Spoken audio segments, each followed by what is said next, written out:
سورۃ الفاتحہ قرآن حکیم کی وہ واحد سورت ہے کہ جس کی فضیلت قرآن میں ہے۔ قرآن کی کوئی سورت ایسی نہیں ہے انکلوڈنگ سورۃ الاخلاص میں کہ جس کی فضیلت قرآن میں ہے سوائے سورۃ الفاتحہ کے۔ اس لیے فضیلت کے اعتبار سے قرآن حکیم کی سب سے افضل سورت وہ سورۃ الفاتحہ ہے۔ اس کی سپورٹ میں انشاءاللہ بخاری اور مسلم سے احادیث بھی پیش کروں گا۔ قرآن حکیم میں اللہ تعالیٰ نے سورہ الحجر پارہ نمبر 14 میں آیت نمبر 87 اعوذ باللہ من الشیطان الرجیم بسم اللہ الرحمن الرحیم وَلَقَدْ آتَيْنَاكَ سَبْعًا مِّنَ الْمَثَانِي وَالْقُرْآنَ الْعَظِيمِ، اور بے شک اے محبوب صلی اللہ علیہ وآلہ وسلم ہم نے آپ کو عطا فرمائی 7 آیات ایسی جو بار بار پڑھی جاتی ہیں اور قرآن عظیم ہے، یعنی پورے قرآن کا ذکر الگ سے اور ان 7 آیات کا ذکر الگ سے۔ سورۃ الحجر آیت نمبر 87، اور ظاہر ہے وہ بار بار دہرائی جاتی ہے۔ دنیا کا کوئی بھی مسلمان ہو، اس کا تعلق کسی بھی مکتب فکر کے ساتھ ہو، کم از کم 5 نمازوں کی فرض رکعتوں میں 17 دفعہ تو سورۃ الفاتحہ وہ پڑھتا ہے، سنتیں اور نوافل اور وتر اس کے علاوہ۔ کوئی بھی نماز ایسی نہیں ہے جس میں سورۃ الفاتحہ ریپیٹ نہ ہوتی۔ یہی اس کی فضیلت کے لیے کافی ہے کہ قرآن حکیم جو نماز میں ہم پڑھتے ہیں وہ ہم بدل بدل کے پڑھتے ہیں، لیکن سورۃ الفاتحہ ایسی چیز ہے جو ہر رکعت میں پڑھی جاتی ہے۔ حتیٰ کہ صحیح بخاری اور صحیح مسلم کی متفق علیہ حدیث ہے کہ اللہ کے محبوب صلی اللہ علیہ وآلہ وسلم نے فرمایا لا صلاۃ لمن لم یقرأ بفاتحۃ الکتاب، جو نماز میں سورہ فاتحہ نہیں پڑھتا اس کی نماز ہی نہیں ہوتی۔ یہ اتنی اوبلیگیٹری چیز ہے۔ یہ بات بھی اس کی فضیلت کے لیے کافی ہے کہ یہ قرآن حکیم کی نمبر 1 سورت ہے، اپنی ترتیب میں بھی مصحف کی اور اپنے فضائل کے اعتبار سے۔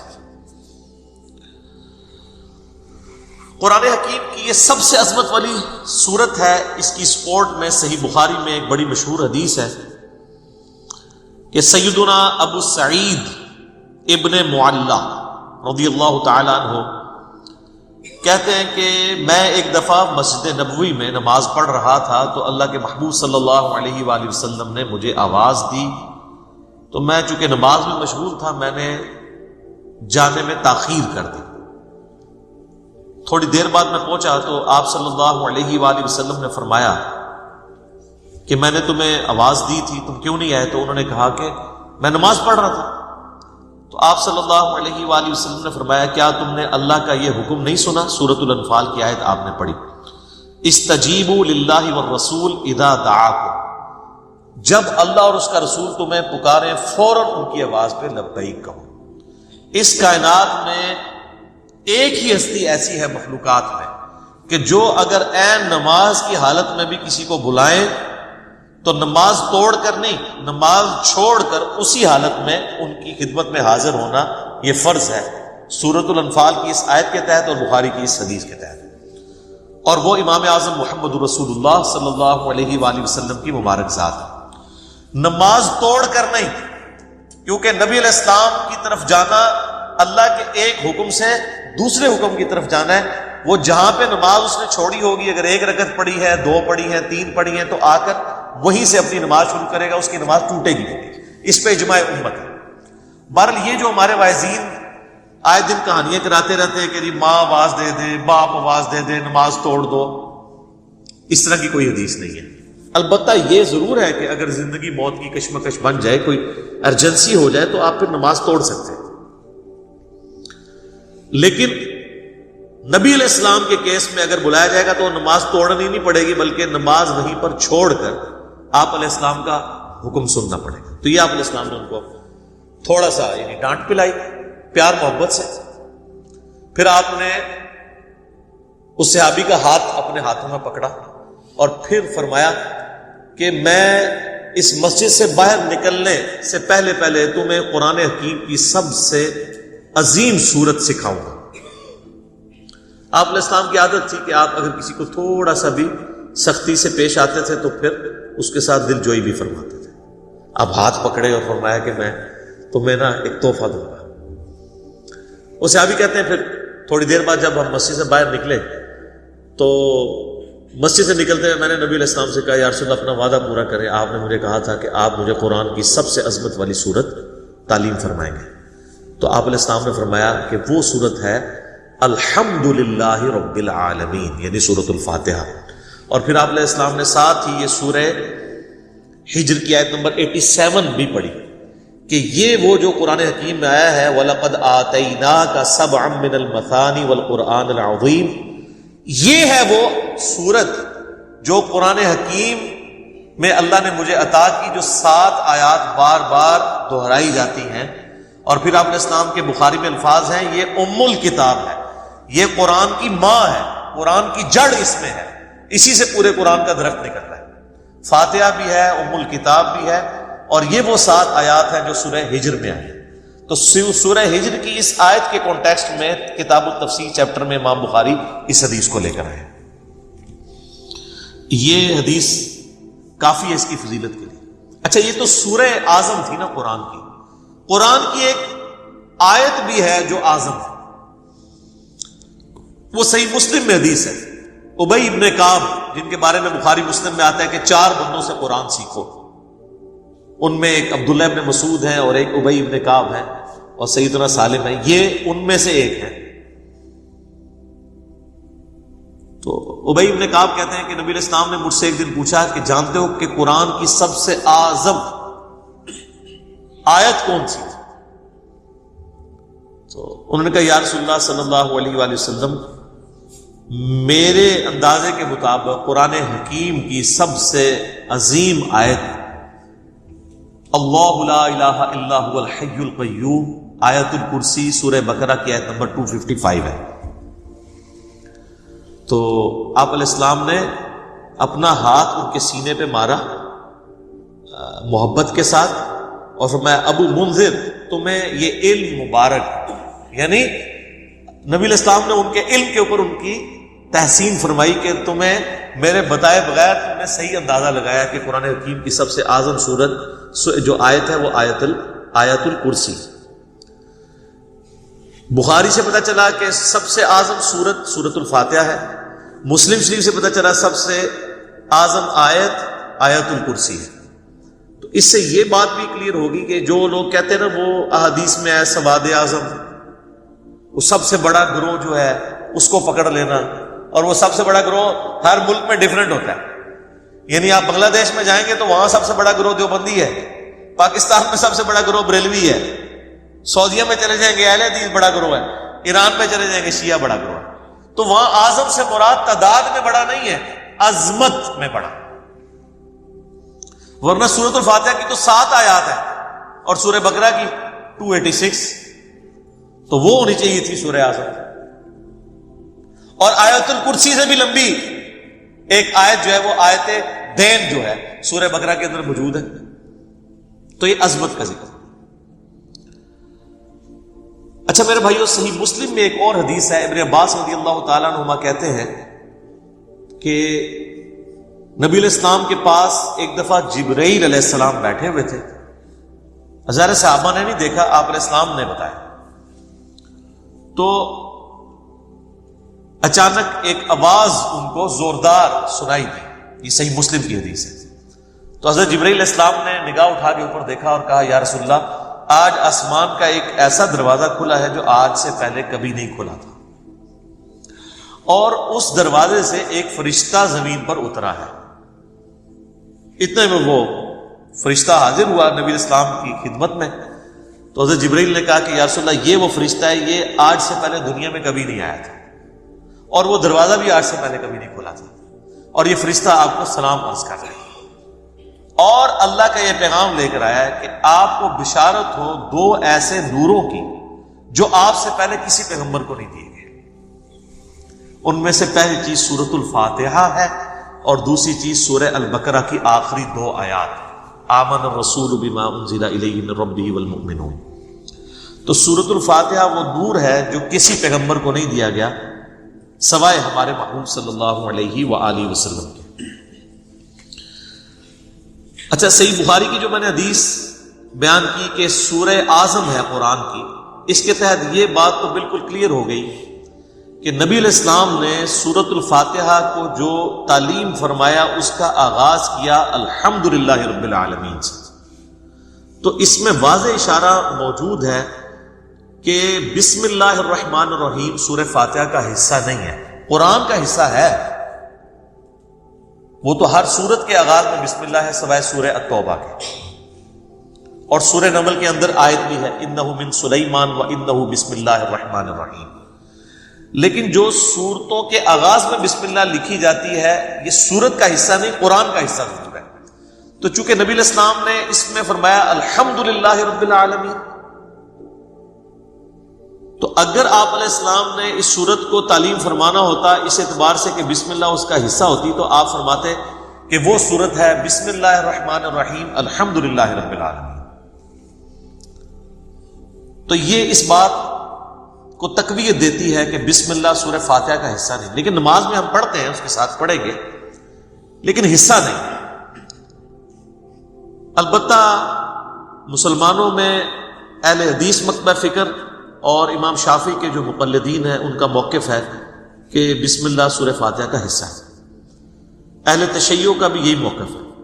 اس لیے آپ اگر شیعہ کے چھپے ہوئے قرآن دیکھیں گے اور اہل حدیثوں کے، اب یہ میرے ہاتھ میں جو قرآن ہے یہ سعودیہ سے چھپا ہوا ہے، یہ اہل حدیث کا ہے، اس میں بھی بسم اللہ الرحمن الرحیم کو پہلی آیت انہوں نے ڈکلیئر کیا ہوا ہے اور الحمدللہ رب العالمین کو دوسری آیت۔ امام حنیفہ رحمہ اللہ تعالی اور کئی ایک ائمہ کا یہ موقف ہے کہ سورہ فاتحہ کا حصہ نہیں ہے بسم اللہ۔ میرے نزدیک امام حنیفہ رحمہ اللہ کا موقف احادیث کی روشنی میں مضبوط ہے، کیونکہ نبی علیہ السلام سورہ فاتحہ کا اعلان کرتے ہوئے اس کو الحمدللہ رب العالمین سے بتا رہے ہیں۔ اس سے بھی بڑھ کر دلیل ایک صحیح مسلم کی حدیث ہے، بڑی رکت انگیز حدیث ہے، اور وہ حدیث قدسی آپ نے اکثر سنی ہوگی۔ سیدنا ابو ہریرہ رضی اللہ تعالیٰ عنہ کہتے ہیں کہ اللہ کے محبوب صلی اللہ علیہ وآلہ وسلم نے فرمایا اس شخص کی نماز ناقص ہے ناقص ہے ناقص ہے جو سورہ فاتحہ نہیں پڑھتا نماز میں۔ تو کچھ تابعین نے عرض کیا کہ ابو ہریرہ جب ہم امام کے پیچھے ہوتے ہیں پھر ہم کیا کریں؟ تو انہوں نے کہا اقرا بہا فی نفسک، تم پھر اپنے جی میں آہستہ آہستہ پڑھ لیا کرو۔ وہ جز القراء امام بخاری کی کتاب میں آتا ہے کہ وہ آپ نے جب امام سکتے کرتا ہے ان سکتوں کے دوران پڑھنی ہے، امام کے ساتھ نہیں پڑھنی۔ اب یہ الگ سے ایک ٹاپک ہے، میں آج اس کو ڈسکس نہیں کروں گا۔ میرا یوٹیوب پہ کلپ ہے امام کے پیچھے فاتحہ اور اس کے ساتھ نیو لکھا ہوا ہے، اس میں نے موقف بیان کیا ہے۔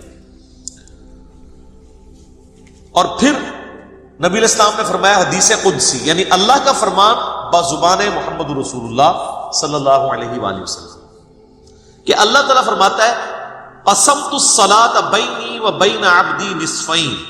اچھا، یہ حدیث شیعہ کے ہاں بھی پائی جاتی ہے جو میں بیان کر رہا ہوں، صحیح مسلم کی،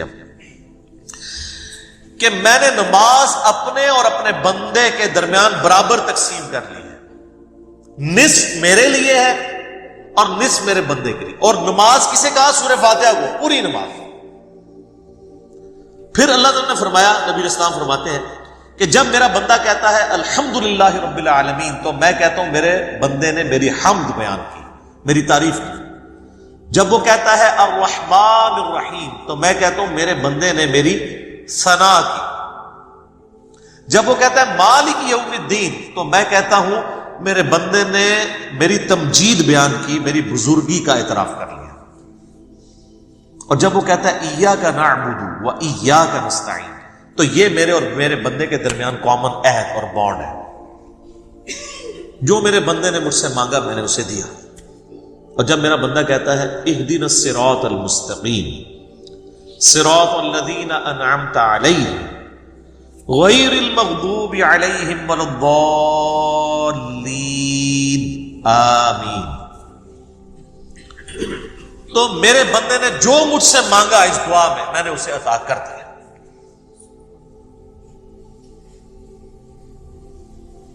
یہ حدیث بھی اس بات کا ثبوت ہے کہ سورہ فاتحہ کا حصہ بسم اللہ نہیں ہے، ورنہ تو یہ سٹارٹ یہاں سے ہوتی کہ جب میرا بندہ کہتا ہے بسم اللہ الرحمن الرحیم تو میں کہتا ہوں میرے بندے نے میرے نام سے آغاز کیا.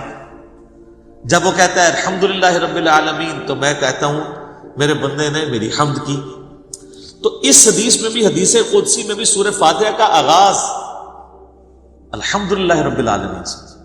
لہذا اہل تشیع اور اہل سنت میں اہل حدیث اور شافعی ہے جو شوافع، ان کا موقف مضبوط نہیں ہے اس مسئلے میں. امام حنیفہ رحمہ اللہ کا موقف اس مسئلے میں، جہاں کئی مسئلوں میں ان کے موقف غلط ہے، اس مسئلے میں ان کا موقف ٹھیک ہے کہ سورہ فاتحہ کا حصہ نہیں ہے بسم اللہ. اس سے بھی بڑھ کر بخاری اور مسلم میں حدیث ہے، انس بن مالک کہتے ہیں میں نے پوری زندگی نبی علیہ السلام کے پیچھے نماز پڑھی، اس کے بعد حضرت ابو بکر کے پیچھے، پھر حضرت عمر کے پیچھے، پھر حضرت عثمان کے پیچھے. میں نے ان چاروں میں کسی کو بھی قرات کا آغاز نماز میں بسم اللہ سے کرتے ہوئے نہیں سنا، ہمیشہ الحمدللہ رب العالمین سے سنا. وہ ثنا تو خاموشی سے پڑھی جاتی ہے نا، اور بسم اللہ میں قرات کا آغاز وہ کرتے تھے الحمد سے. اس کا مطلب ہے کہ وہ سورہ فاتحہ سے اسے الگ سمجھتے تھے. اور مسلم میں تو یہاں تک الفاظ ہیں، بلکہ وہ حضرت انس بن مالک تو انکار ہی کر رہے ہیں. وہ کہتے ہیں کہ نبی علیہ السلام اور حضرت ابو بکر و عمر سورہ فاتحہ سے نہ پہلے بسم اللہ پڑھتے تھے نہ بعد میں، یعنی اگلی سورہ سٹارٹ کرنے سے پہلے بھی بسم اللہ نہیں پڑھتے تھے، کنٹینیوشن کے ساتھ پڑھتے تھے. بعض محدثین نے اس کی توجیہ بیان کی کہ اس سے مراد ہے کہ بلند آواز سے نہیں پڑھتے تھے، کیونکہ ثنا اور بسم اللہ آہستہ آواز سے پڑھنا تو ثابت ہے. تو آہستہ آواز سے پڑھنا ہی اس بات کی دلیل ہے کہ اس کو فاتحہ سے الگ کر کے پڑھتے تھے، لہذا وہ فاتحہ کا حصہ نہ ہوا. اچھا، اب ٹیکنیکلی اس کو آپ سمجھیں کہ سورہ فاتحہ کی یہ 7 آیات کیسے پوری ہوتی ہیں. مسلم میں جو یہ ہے نا الفاظ کے آدھی میرے لیے آدھی میرے بندے کے لیے، تو پھر سورہ فاتحہ آدھی ہوتی ہوگی نا کہیں پہ، کیونکہ آدھی میرے لیے اور آدھی میرے بندے کے لیے. تو آئیں پھر آدھی کر کے دیکھ لیتے ہیں. وہ سٹارٹ ہو رہا ہے اس حدیث میں جب میرا بندہ کہتا ہے الحمدللہ رب العالمین تو میں کہتا ہوں میرے بندے نے میری حمد کی. الرحمن الرحیم میرے بندے نے میری ثنا کی. مالک یوم الدین میرے بندے نے میری بزرگی کا اعتراف کیا. 3 آیتیں ہوگی. اس کے بعد آتا ہے ایاک نعبد و ایاک نستعین، یہ میرے اور میرے بندے میں کامن ہے، لہذا یہ آیت پھر سینٹر میں ہوگی، کیونکہ تینوں پہلی آیات جو ہیں وہ اللہ کی تعریف ہے. الحمدللہ رب العالمین، الرحمن الرحیم، مالک یوم الدین. ایاک نعبد و ایاک نستعین عہد ہے، اور کہا یہ کامن ہے، مراد یہ سینٹر میں ہے. اور اس کے بعد جتنی چیزیں وہ دعائیں ہیں، اہدنا الصراط المستقیم یہ بندے کی ہوگی، صراط الذین انعمت علیہم غیر المغضوب علیہم ولا الضالین آمین. یہ 3 آیات اللہ سے دعا ہوئی، یہ بندے کے لیے، اور اس میں الفاظ ہیں جو میرے بندے نے مانگا میں نے دے دیا. پہلی 3 اللہ کی ثنا، اور سینٹر والی ایاک نعبد و ایاک نستعین کامن بانڈ. ٹھیک ہو گیا؟ اس سے بھی مزے کی بات، ایاک نعبد و ایاک نستعین بھی سینٹر ہو جاتی ہے. یہ ایک آیت ہے، ایاک نعبد، اے اللہ ہم تیری عبادت کرتے ہیں، یہ بھی اللہ کی تعریف ہے. وَإِيَّاكَ نَسْتَعِينُ، اور دعا تجھ سے کرتے ہیں. واو پہ آگے سینٹر بنتا ہے. اس واو سے پہلے 3.5 آیات اس طرف ہیں اور 3.5 آیات اس طرف ہیں. یہ بالکل سینٹر بنتی ہے واو. ایاک نعبد، اور وہ اسی لیے حدیث میں ہے نا یہ کامن ہے. کامن کیوں ہے؟ ایاک نعبد میرے بندے نے میری عبادت کی، وَإِيَّاكَ نَسْتَعِينُ میرے بندے نے مجھ سے مانگا. اور کیا مانگا؟ اہدنا الصراط المستقیم صراط الذین انعمت علیہم غیر المغضوب علیہم ولا الضالین آمین. تو یہ اتنی مضبوط دلیل ہے، یہ جتنے دلیل کیا کتنے دلائل میں نے سامنے رکھ دیے کہ جس کے بعد کوئی گنجائش نہیں رہتی کہ کوئی بندہ ہٹ درمی پہ اور ضد پہ آ جائے. شیخ زبیر علی رحمہ اللہ تعالیٰ سے 2008-9 کی بات ہے. میں نے اب چونکہ وہ اہل حدیث تھے تو اہل حدیث کی کوشش ہوتی ہے کہ امام حنیفہ ہر مسئلے میں غلط ثابت ہو جائے. تو میں نے ان کے سامنے کہا جی اب آپ کو چیک کرتے ہیں، ہم بخاری مسلم کو مانتے ہیں کہ وہ یہ نہ ہو کہ امام حنیفہ کی دشمنی آپ کو اس پہ نہ ابھار دے کہ آپ سچائی سے اناد کریں. تو مجھے کہتے ہیں نہیں وہ بسم اللہ حصہ ہے فاتحہ کا. میں نے کہا جی یہ واضح احادیث ہے، یہ میں نے سارے دلائل ہوئے، آپ کو بھی سن کے اندازہ ہوگا کہ اس کے بعد کوئی بندہ یا مان سکتا ہے یا چھڑولی چھوڑ سکتا ہے آگے سے. بالکل واضح بات ہے. تو ان باتوں کا ان کے پاس کوئی جواب نہیں تھا. وہ کہتے ہیں نہیں امام شافعی. میں نے کہا امام شافعی کو چھوڑیں, آپ کہتے ہیں کتاب و سنت, آپ کہہ رہے ہیں امام شافعی کہتے ہیں بسم اللہ حصہ ہے. ہم آپ کو بخاری مسلم سے ثابت کر رہے ہیں کہ سورہ فاتحہ کا حصہ نہیں ہے بسم اللہ. بہرحال نماز میں بھی پڑھیں گے, قرآن میں بھی پڑھا جائے گا, قرآن کا حصہ ہے سورہ فاتحہ سے پہلے پڑھنا, اور نماز میں بھی ہم بسم اللہ پڑھنا سنت ہے, بسم اللہ پڑھ کے سورہ فاتحہ پڑھی جاتی ہے. جب بالکل پہلی دفعہ پڑھی جائے گی پھر تو اعوذ باللہ بھی پڑھا جائے گا, یہ بھی ذہن میں رکھیے گا.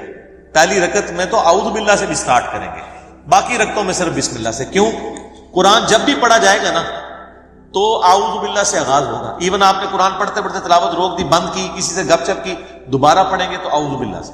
اور اس کا حکم جو ہے سورۃ النحل آیت نمبر 98 میں موجود ہے, فَإِذَا قَرَأْتَ الْقُرْآنَ فَاسْتَعِذْ بِاللَّهِ مِنَ الشَّيْطَانِ الرَّجِيمِ. پس تو جب بھی قرآن کی قرات کرنے لگے تو اللہ کی پناہ حاصل کر لیا کر شیطان مردود کے اگینسٹ. کیوں؟ اگر آپ شیطان کے اگینسٹ اللہ کی پناہ نہیں حاصل کریں گے تو قرآن پڑھ کے آپ غلط رزلٹ بھی نکال سکتے ہیں. اس میں قرآن کا قصور نہیں ہے. اگر ایک اچھی گاڑی ہے اس پہ ڈرائیور غلط بیٹھ کے جا کے ٹھوک دیتا ہے تو گاڑی کا تو قصور نہیں ہے. تو قرآن حکیم سے غلط رزلٹ جان بوجھ کے لوگ نکال سکتے ہیں جب تک کہ اپنے آپ کو قرآن کے سامنے سرنڈر نہ کریں اور اللہ تعالیٰ کے سامنے اپنے آپ کو پیش نہ کریں شیطان کے اگینسٹ کہ یا اللہ تو ہی پناہ دے ہمیں اس کے اگینسٹ. ورنہ قرآن حکیم وہ پڑھیں گے تو اس سے غلط رزلٹ بھی نکال سکتے ہیں, والعیاذ باللہ تعالی. اس لیے حکم دیا گیا. اچھا, بخاری مسلم کی ایک حدیث بڑی مزے کی ہے. صحابہ کرام کا قافلہ کہیں جا رہا تھا, راستے میں انہوں نے ایک جگہ پانی کے لیے پڑاؤ کیا, تو وہاں پہ ایک قبیلہ آباد تھا. انہوں نے صحابہ کرام کی کوئی مہمان نوازی نہیں کی, لیکن اسی دوران ان کے قبیلے کے سردار کو ایک سانپ یا بچھو نے ڈس لیا. یہ حدیث بخاری میں بھی ہے اور مسلم میں. تو جب وہ سانپ اور بچھو نے ڈس لیا تو وہ صحابہ کرام کے پاس آئے اور کہا کہ تم میں سے کوئی ایسا ہے جو جھاڑ پھونک کر سکتا ہو, دم ڈال سکتا ہو زہریلے جانور کا. تو ایک صحابی نے کہا ہاں مجھے ایک دم آتا ہے, لیکن میں یہ بکریوں کا پورا ریوڑ اس کے عوض معاوضہ دوں گا. مرتے کیا نہ کرتے, پھنسے ہوئے تھے. انہوں نے کہا ٹھیک ہے. اس نے جا کے دم ڈالا سورہ فاتحہ پڑھ کے. تو حدیث کے الفاظ ہیں وہ بندہ اس طرح ہو گیا جیسے مردہ زندہ ہو جاتا ہے اس کے اثر سے, دم. بکریوں کا ریوڑ والے کیا. اب صحابہ کرام میں اختلاف ہو گیا. ایک گروہ نے کہا کہ یہ تو آپ نے قرآن پڑھنے کی اجرت لے لی, یہ تو حرام ہے. زیادہ پرہیزگار لوگ بھی ہوتے ہیں نا. دوسرے نے کہا نہیں ہم نے معاوضہ لیا, بالکل ٹھیک ہے. بہرحال یہ طے پایا کہ نبی علیہ السلام سے جا کے فیصلہ کروائیں گے. آپ علیہ السلام کے پاس آئے تو آپ صلی اللہ علیہ وآلہ وسلم نے پہلے تو اس کی تحسین کی کہ تو نے یہ بہت بڑی انوینشن کی ہے, تجھے کس نے بتا دیا کہ سورہ فاتحہ میں اتنی شفا ہے. سورہ فاتحہ شفا بھی دیتی ہے. اور پھر آپ نے اسلام نے فرمایا ان احق ما اخذتم علیہ اجرا کتاب اللہ, سب سے بہترین چیز جس کے اگینسٹ تم معاوضہ طلب کر سکتے ہو وہ اللہ کی کتاب ہے. اور پھر آپ نے اسلام نے فرمایا کہ وہ جو بکریاں لیے نا اس میں سے کچھ حصہ مجھے بھی دو. پہلی حدیث صحیح بخاری اور صحیح مسلم دونوں میں موجود ہے. صحیح مسلم میں ذرا تفصیل کے ساتھ ہے. اللہ کے محبوب صلی اللہ علیہ وآلہ وسلم نے فرمایا کہ تم میں سے جو شخص اذان کی آواز سنے تو جو مؤذن کہتا ہے وہ انہی کلمات کو ریپیٹ کرے اور پھر اس کے بعد مجھ پر ایک دفعہ درود شریف پڑھے. جو ایک دفعہ درود شریف پڑھے گا اللہ تعالیٰ اس پر 10 دفعہ درود بھیجے گا, یعنی 10 رحمتیں نازل فرمائے گا. اس کے بعد اللہ کے حضور میرے لیے مقام وسیلہ کی دعا مانگو. وسیلہ جنت میں ایک مقام ہے جو اس کائنات میں ایک شخص کو ملے گا اور میں اللہ سے امید کرتا ہوں وہ ایک شخص میں ہوں, نبی علیہ السلام نے فرمایا. اور پھر آپ علیہ السلام نے ہمارے لیے خوشخبری فرمائی کہ جو یہ عمل کرے گا قیامت والے دن میری شفاعت اس کے لیے حلال ہو جائے گی انشاءاللہ تعالی. اللہم اجعلنا منہم. تو شفاعت رسول صلی اللہ علیہ وآلہ وسلم حاصل کرنے کا وظیفہ اذان کا جواب دینا ہے, یعنی اذان کے کلمات ریپیٹ کرنے ہیں. اس میں حی علی الصلاۃ حی علی الفلاح پر آپ لا حول ولا قوت الا باللہ پڑھیں، یہ بھی جواب ہے، اور یہی کلمات ریپیٹ بھی کر سکتے ہیں۔ باقی جو مؤذن کہہ رہے ہیں وہ آپ کہیں، اس کے بعد ایک دفعہ درود شریف، پھر الوسیلہ والی دعا۔ مسلم شریف میں وہ دعا نہیں آئی، لیکن بخاری میں وہ دعا بھی آئی ہے۔ پھر اللہم رب هذه الدعوة التامة والصلاة القائمة آت محمدا الوسيلة والفضيلة وابعثه مقاما محمودا الذي وعدته وارزقنا شفاعته يوم القيامة، یہ بیچ میں خود سے ایڈ کر دیا ہوا ہے، وعدتا تک ہے۔ اس کے بعد انک لا تخلف المیعاد، یہ بخاری میں موجود نہیں، لیکن سنن کبری البیہقی میں صحیح سند کے ساتھ موجود ہے، انک لا تخلف المیعاد، وہ پڑھ لیں بہتر ہے۔ وعدتا تک پڑھ لیں تب بھی دعا مکمل ہے۔ باقی جو خود سے لوگوں نے بیچ میں ایڈ کیے ہیں الفاظ، وہ احادیث میں موجود نہیں ہے۔ ہم ایک ایک حدیث ڈسپلے کروا دیں گے تاکہ اگر کسی کو وہ دعا یاد نہیں ہے تو وہ امیج اس کا لے کر وہ دعا یاد بھی کر سکتا ہے۔ شفاعت رسول صلی اللہ علیہ وآلہ وسلم حاصل کرنے کا نسخہ یا وظیفہ۔ اب اس حدیث سے یہ بات پتہ چلی کہ اذان کے بعد درود شریف پڑھنا یہ نبی علیہ السلام نے مشروع فرمایا ہے، تعلیم فرمایا ہے۔ اذان کے بعد درود پڑھنا سنت ہے، لیکن اذان کے ساتھ نہیں، اذان مکمل ہونے کے بعد۔ اذان سے پہلے درود پڑھنا اور اسے بالکل جوڑ دینا، اور وہ بھی صرف اس وقت پڑھنا جب سپیکر آن ہو، سپیکر آف ہو، بجلی گئی ہوئی ہو، تو چونکہ کوئی سننے والا نہیں ہے اس لیے صرف اذان کہنا اور درود شریف چھوڑ دینا، اس کا مطلب یہ ہے کہ ایک فرقہ واریت کی نظر ہے چیز۔ صحیح مسلم کی شرح لکھی ہے ہمارے استاد غلام سعود سعیدی صاحب نے رحمہ اللہ تعالی، بریلوی عالم تھے، انہوں نے ڈھکے چھپے الفاظ میں بریلویوں کی خود مذمت کر دی۔ اس حوالے سے انہوں نے کہا کہ حضرت بلال حبشی رضی اللہ تعالیٰ عنہ ہم سے بڑے عاشق رسول تھے، صحابہ تابعین ہم سے بڑے عاشق رسول تھے، وہ جب اذان دیتے تھے تو اذان سے پہلے درود و سلام نہیں پڑھا کرتے تھے، لہٰذا بہتر یہی ہے کہ اسی طریقے سے اذان دی جائے۔ یہ مفتی منیب الرحمان جو مفتی اعظم ہیں بریلویوں کے، ان کے مدرسے میں شیخ الحدیث تھے، میری ان سے تفصیلی ملاقات بھی ہوئی ہے 22 مارچ 2007 کو، بلکہ فجر کے فوراً بعد میری فلائٹ تھی تو میں رات کو پھر اسی مدرسے میں رکا تھا، آفس کے کام کے سلسلے میں گیا ہوا تھا۔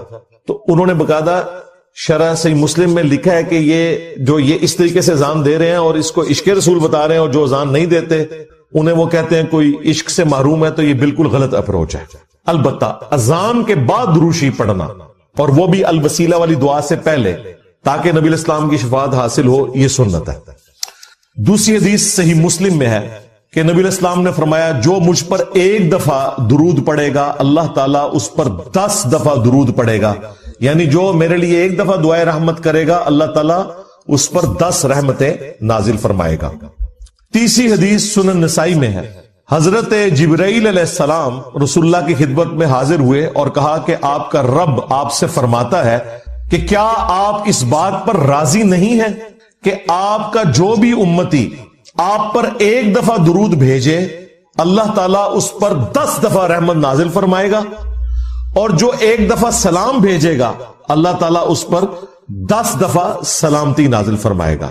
یہ وہ حدیث ہے جس میں درود اور سلام دونوں کا ذکر ہے، ورنہ اس سے اوپر جو 2 حدیثیں ڈسکس ہوئی ان میں صرف درود کا ذکر تھا۔ درود اور سلام انٹرچینجبل الفاظ ہیں، جس طرح اردو میں خوش و خرم، حسین و جمیل، اور قرآن میں تو صرف سلام آیا، سلام علی ابراہیم، سلام علی موسیٰ و ہارون، اور پھر اسے کنکلوڈ کیا سبحان ربک رب العزت عما یصفون وسلام علی المرسلین والحمد للہ رب العالمین۔ اور آیت درود میں بھی دیکھیں اللہ اور فرشتے درود بھیجتے ہیں، اس میں سلام کا ذکر نہیں۔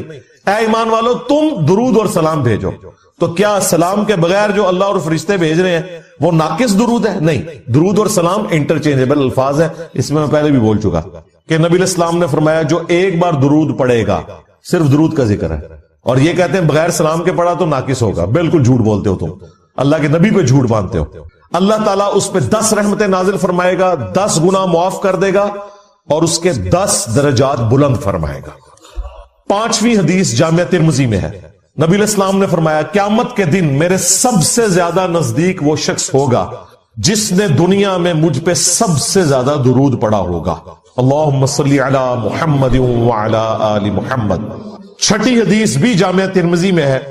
اس حدیث کی صحت میں اختلاف ہے، چونکہ کچھ محدثین اسے صحیح سمجھتے ہیں، اس لیے میں اسے کوٹ کر رہا ہوں. ابی ابن کعب کہتے ہیں کہ میں نے اللہ کے نبی علیہ السلام سے عرض کیا کہ میں اپنی دعاؤں میں آپ کے لیے بھی دعائے رحمت کرتا ہوں، یعنی درود شریف پڑھتا ہوں.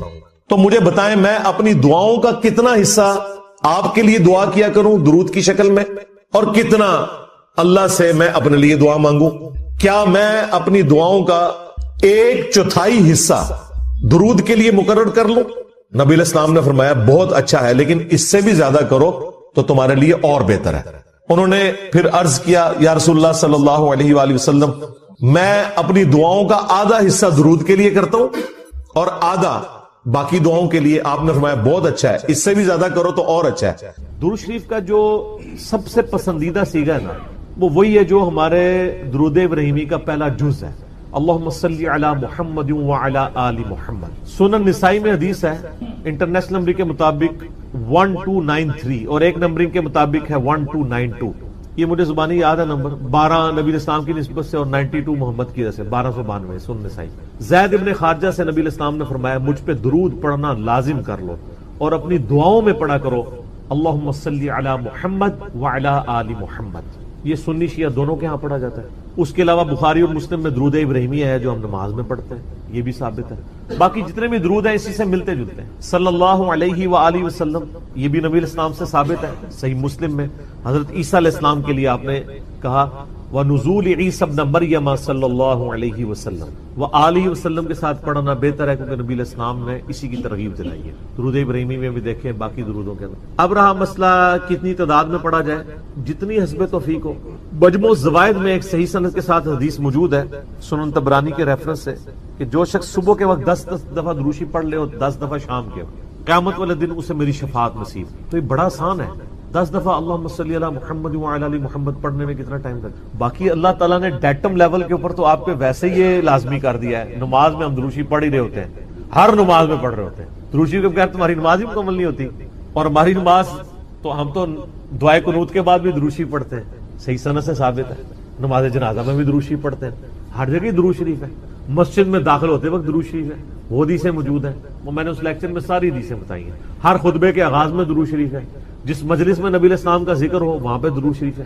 مولا علی علیہ السلام سے حدیث ہے جامعہ ترمذی میں صحیح سند کے ساتھ کہ نبی صلی اللہ علیہ وآلہ وسلم نے فرمایا وہ شخص کنجوس ہے جس کے سامنے میرا ذکر ہو اور مجھ پر درود نہ پڑے، اللہم صلی علی محمد وعلی آل محمد. اور ترمذی میں ایک حدیث ہے وہ شخص تباہ و برباد ہو جائے جس کے سامنے میرا ذکر ہو اور مجھ پر درود شریف نہ پڑے، اللہم صلی علی محمد وعلی آل محمد. اور اس کے علاوہ سنن طبرانی میں بھی ایک روایت ہے، اس روایت کی صحت پہ اختلاف ہے، لیکن چونکہ کچھ محدثین اسے صحیح سمجھتے ہیں اس لیے میں ضرور بیان کرتا ہوں کہ جو شخص روزانہ 100 دفعہ درود شریف پڑھ لے تو قیامت والے دن اللہ تعالیٰ اسے شہیدوں کے ساتھ اٹھائے گا اور اس کی دونوں آنکھوں کے درمیان لکھا ہوگا کہ یہ شخص منافقت اور دوزخ کی آگ سے بری ہے. 100 دفعہ درود شریف، میری تو کوشش ہوتی ہے کہ 100 دفعہ درود شریف روزانہ کم از کم ضرور پڑھا جائے. اگر کوئی روزانہ نہیں پڑھ سکتا 10 دفعہ تو پڑھ لے. اور نبی علیہ السلام کے آپ اکثر وظائف دیکھیں گے وہ 100 دفعہ ہی ہیں، اکثر وظائف جو زیادہ تعلیم کیے گئے. جیسے بخاری مسلم میں حدیث ہے کہ جو شخص 100 دفعہ پڑھ لے سبحان اللہ وبحمدہ تو اس کے سارے گناہ معاف کر دیے جائیں گے، چاہے سمندر کی جھاگ کے برابر ہو.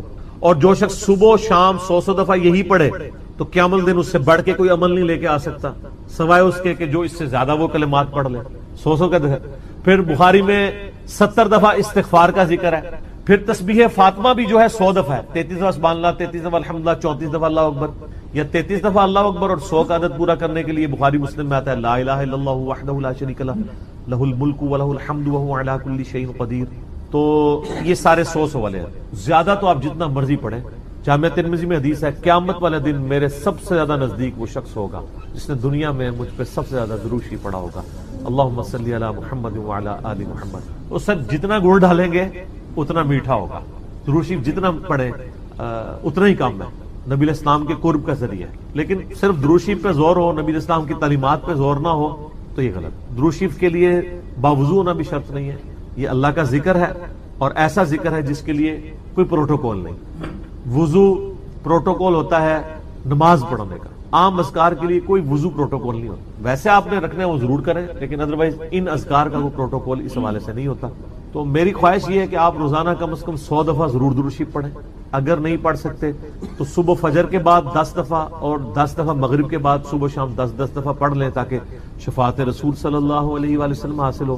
پھر مسلم شریف میں حدیث ہے، بخاری میں بھی کچھ حصہ ہے کہ جو اذان کا جواب دے، یعنی وہی مؤذن والے کلمات رپیٹ کرے، اس کے بعد مجھ پہ درود شریف پڑھے اور الوسیلہ والی دعا مانگے تو میری شفاعت اس کے لیے حلال ہو جائے گی. وہاں بھی درود شریف ہے.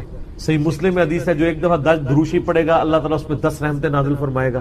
سنن نسائی میں حدیث ہے جو ایک دفعہ درود شریف پڑھے گا اللہ تعالیٰ اس پہ 10 رحمتیں نازل فرمائے گا، اس کے 10 درجات بلند کر دے گا، اسے 10 نیکیاں عطا فرمائے گا، اس کے 10 گناہ معاف کر دے گا. اتنی بڑی فضیلت ہے سر، اتنی بڑی فضیلت. مجھے بتائیں کس عمل کی ہوگی؟ نفلی عبادات میں افضل ترین عبادت درود شریف. اچھا یہ درود شریف اللہ کی عبادت ہے کیونکہ آپ رجوع اللہ کرتے ہیں. اللہم صلی علی محمد وعلی آل محمد. یہ جو جمعے کے دن کے وظائف ہیں نا، وہ آپ یعنی غروب آفتاب جمعرات والے دن اس سے لے کے جمعے کی مغرب تک کر سکتے. یہ نہیں ہوتا کہ جمعے کے دن کوئی کرنا ہو. تو جمعے والے دن درود شریف پڑھنے کی فضیلت ہے. ابو داؤد کے اندر اور ترمذی کے اندر، سنن نسائی میں، ابن ماجہ میں حدیث ہے کہ نبی صلی اللہ علیہ وآلہ وسلم فرمایا کہ جمعے کا دن تمام دنوں کا سردار ہے. اسی دن آدم علیہ السلام پیدا ہوئے، اسی دن وہ فوت ہوئے، اسی دن پہلا سور پھونکا جائے گا، دوسرا سور پھونکا جائے گا، قیامت قائم ہوگی. تم جمعے والے دن مجھ پہ کثرت سے درود پڑھو، تمہارا درود مجھ پر پیش کیا جائے گا. تو صحابہ کرام نے جرت کر کے پوچھا یا رسول اللہ صلی اللہ علیہ وسلم جب آپ مر جائیں گے اور آپ کی ہڈیاں مٹی میں مل جائیں گے. سر یہ صحابہ کے الفاظ ہیں جب تک 295C نہیں تھی مدینہ شریف، ورنہ آج کل تو کوئی سوال کر سکتا ہی. صحابہ پہ اللہ کی کروڑوں رحمتیں وہ سوال کیے تو میں عقیدے پتہ چلے. تو نبی علیہ السلام نے فرمایا کہ ان اللہ حرم علی الارض ان تأکل اجساد الانبیاء، بے شک اللہ نے مٹی پہ حرام کر دیے کہ نبیوں کے جسموں کو کھائے. تو نبیوں کے جسم سلامت ہیں قبروں کے، ان پر درود شریف پیش ہو. تو جمعے والے دن درود شریف کی ایک خاص فضیلت ہے. جمعے والے دن ضرور 100 بار پڑھ لیا کریں. نبی علیہ السلام کی بارگاہ میں درود شریف پیش ہو رہا ہوتا ہے. وہ سنن نسائی میں حدیث ہے نا، زمین پہ کچھ فرشتے سیاحت کرتے ہیں، میرے امتیوں کا سلام مجھ تک پہنچاتے ہیں. اور میں نے دیکھا ہے کہ یہ حقیقت بات ہے. مسلمانوں کے جتنے مکاتب فکر ہیں ان میں سے 2 مکاتب فکر میں نے درود شریف کا بہت اہتمام دے نبی علیہ السلام کا مبارک ذکر کرتے ہیں. پہلے نمبر پہ شیعہ حضرات کو کہ وہ درود شریف کا بہت اہتمام کرتے ہیں، اور دوسرے نمبر پہ اہل حدیث کے ہاں. آپ عرب میں چلے جائیں، آپ وہاں پہ عربی خطبے سنیں ان کے جمعوں کے.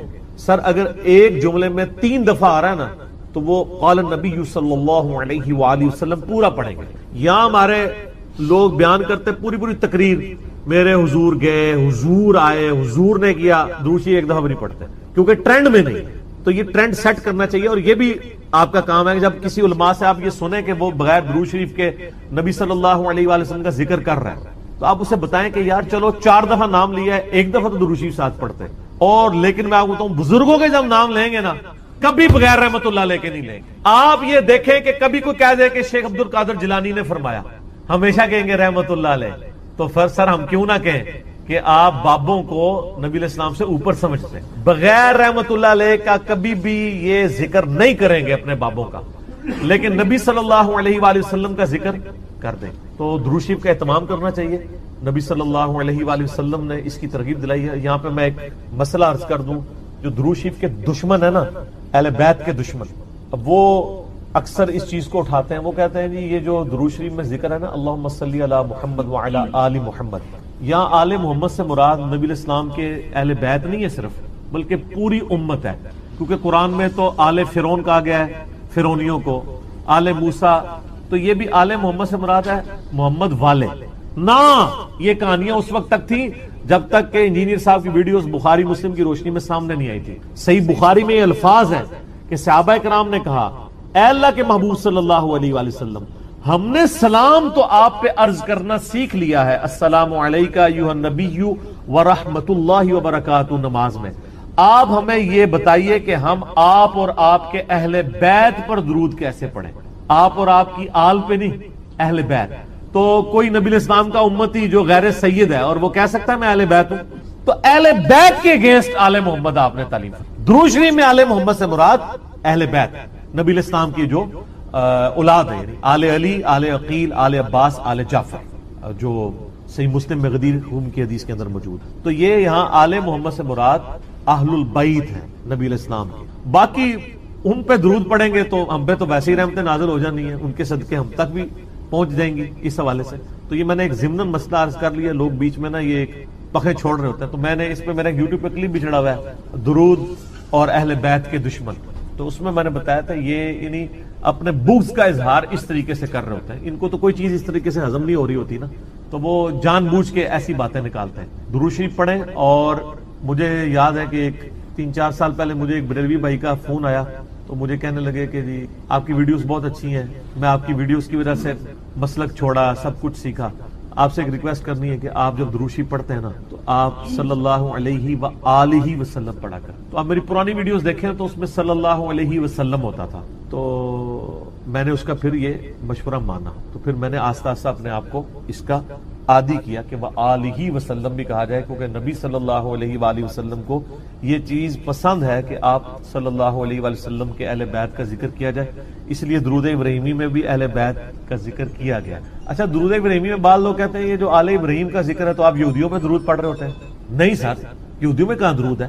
اس میں ہے کہ اے اللہ درود بھیج محمد صلی اللہ علیہ وآلہ وسلم اور ان کی آل یعنی اہل بیت کے اوپر جیسا کہ تو نے رحمت بھیجی تھی. مثال ہے, اب والے یہودی تو ہے ضربت علیہم الذلہ والمسکنہ, یہ تو مغضوب علیہم ہے, یعنی مراد وہ جو اہل توحید تھے بنی اسرائیل میں سے. کون؟ حضرت موسیٰ علیہ السلام, عیسیٰ علیہ السلام, یعقوب علیہ السلام, یوسف علیہ السلام, جن پہ اولاد ابراہیم تو یہ ہے نا.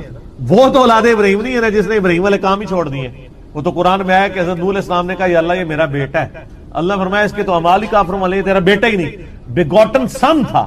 تعلیمات پہ عمل نہ کرنے کی وجہ سے اللہ تعالیٰ نے بیگوٹن سن ہونا, سلبی بیٹا ہونے کا بھی انکار کر دیا. تو یہاں پہ میں سیدوں سے بھی ریکویسٹ کروں گا کہ مہربانی کریں امت کے اوپر, اگر نوح علیہ السلام کا بیٹا ان کے طریقے پہ نہ چلے تو وہ ان کی آل سے فارغ ہے, اور آپ لوگ جو ہے وہ چرچ کے اڈے چلا رہے ہوں, شراب کے ڈیرے چلا رہے ہوں,